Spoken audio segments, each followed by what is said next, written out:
Bollywood star Ranveer Singh ಈಗ ಮೈಸೂರಿನ ಚಾಮುಂಡಿ ಬೆಟ್ಟಕ್ಕೆ ಬರಲೇಬೇಕಾದ ಪರಿಸ್ಥಿತಿ ಬಂದಿದೆ.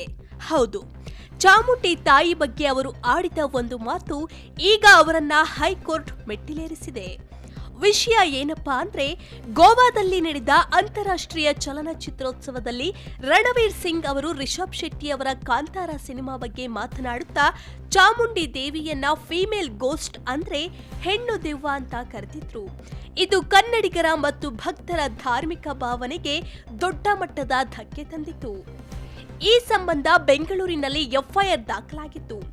ಈಗ ಈ ಪ್ರಕರಣದ ವಿಚಾರಣೆ ನಡೆಸಿದ ಕರ್ನಾಟಕ ಹೈಕೋರ್ಟ್ ನಟ ರಣವೀರ್ ಸಿಂಗ್ಗೆ ಒಂದು ಪ್ರಮುಖ ಸೂಚನೆ ನೀಡಿದೆ.